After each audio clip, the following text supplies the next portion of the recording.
I didn't buy that farm to start a war. I bought it because I was tired of noise. Tired of neighbors counting inches of grass. Tired of being told how to live. When I found an old, half-forgotten farm just outside a massive HOA-controlled development, it felt like freedom. No rules, no dues, no board meetings.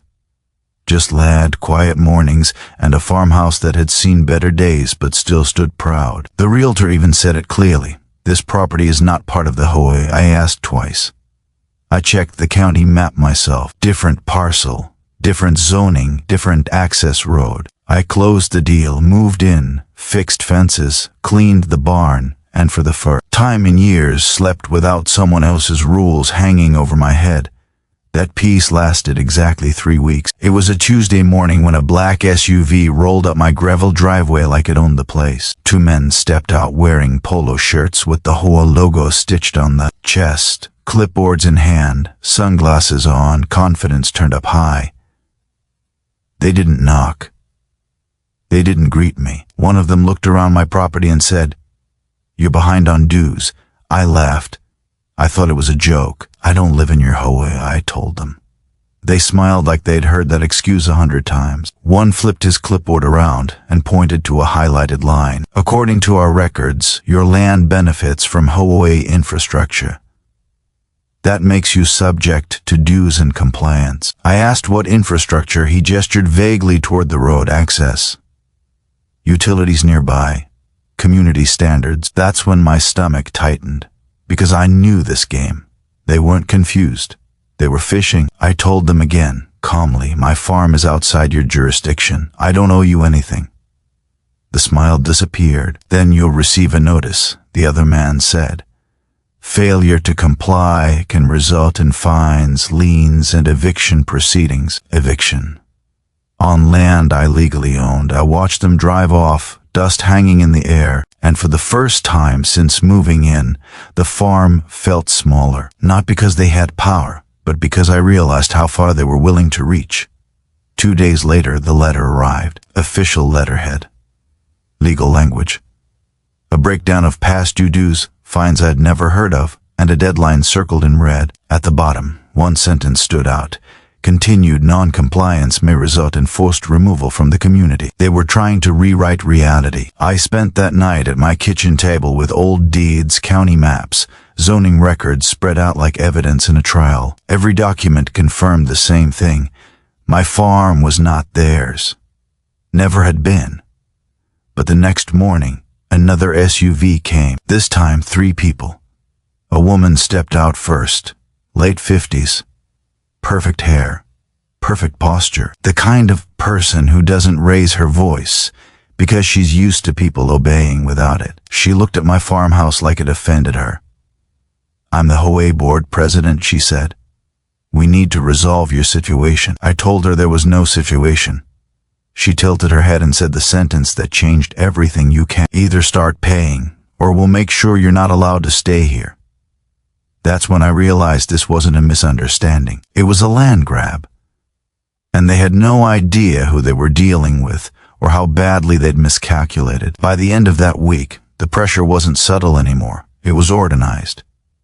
First came the certified mail, then emails, then phone calls that stopped being polite and started sounding like warnings. Every message said the same thing in different words: pay up or get out. They claimed my farm negatively affected property values.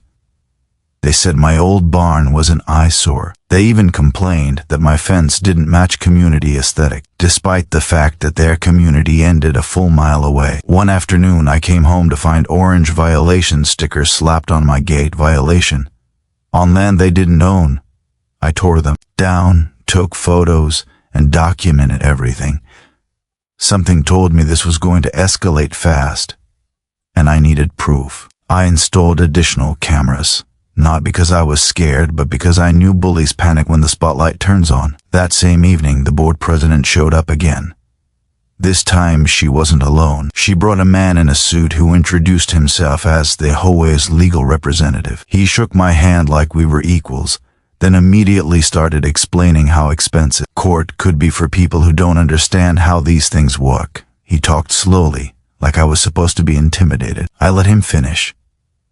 Then I placed my deed on the porch railing, unfolded the county zoning map, and pointed to the thick red boundary line that clearly excluded my property. I explained calmly that their HOA had no legal authority over my land, that any attempt to fine, lien, or evict me would be fraudulent, that continuing down this path could expose them to serious legal consequences.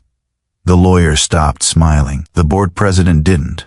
She crossed her arms and said, "Maps can be interpreted." That's when I knew logic wasn't going to stop them.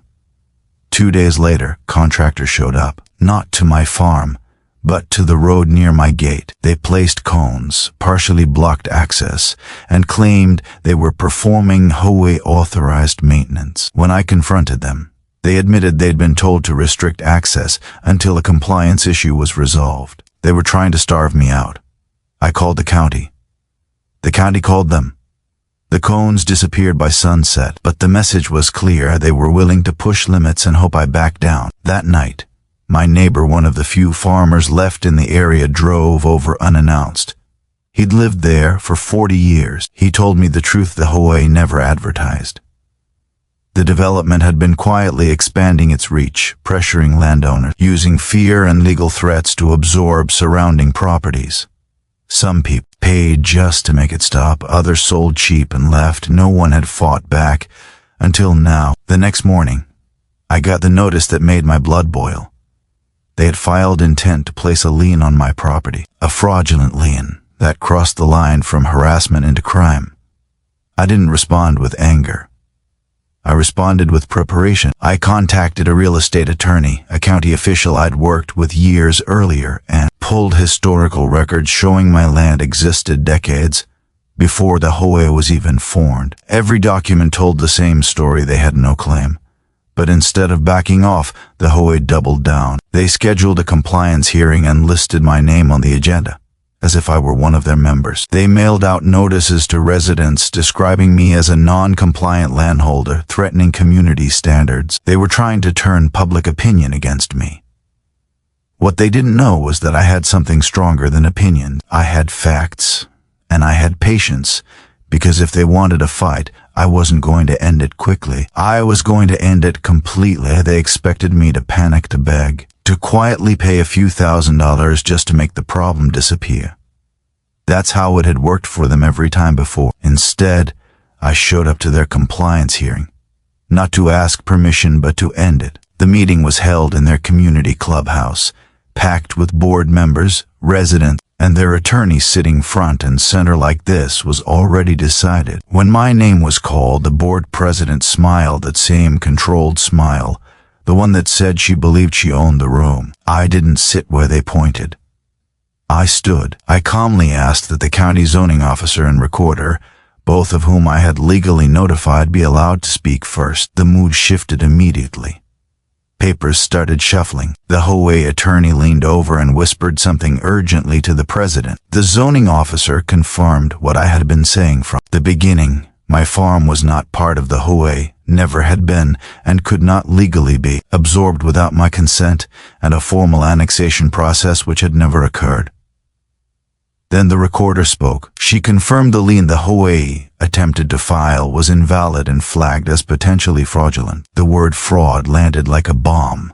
Residents started murmuring. Phones came out. The board president tried to interrupt, but the room was no longer hers. I wasn't finished. I presented photographs of the violation stickers placed on my gate, emails threatening eviction, recorded phone calls, and video footage of contractors blocking my access road under HOA instruction. I explained clearly and calmly that these actions weren't misunderstandings. They were coordinated intimidation. The HOA attorney stood up and tried to redirect the meeting. That's when my attorney stood too. He didn't raise his voice. He didn't need to. He explained that if the HOA continued to pursue control over my land, we would be filing civil action for harassment, slander of title, and interference with property rights. He also stated that the county had already begun reviewing the HOA's expansion practices. Silence. The board president finally spoke, her voice tighter now. This was never meant to escalate. I looked at her and said, "Evenly, you tried to evict me from land you don't own. That's escalation. Within a week, everything unraveled. The lien was formally voided. The county issued a cease and desist order against the HOA regarding my property.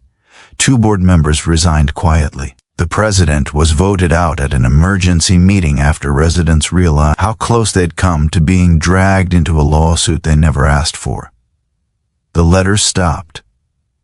The emails stopped. The SUVs stopped coming down my driveway. One morning, I walked my land in silence, the kind of silence that feels earned. The barn still leaned a little. The fence was still old, but everything stood exactly where it belonged. Mine. A month later, I received a final envelope from the HOA. No threats, no demands, just a formal acknowledgement that my property was outside their jurisdiction and would not be contacted again. I framed it, not because I needed the reminder, but because it proved something important. You don't have to be loud to fight back. You don't have to be aggressive. You just have to know your rights and refuse to let someone erase them. I bought that old farm for peace. And in the end, I got something better. I got my freedom and made sure they'd never try this again.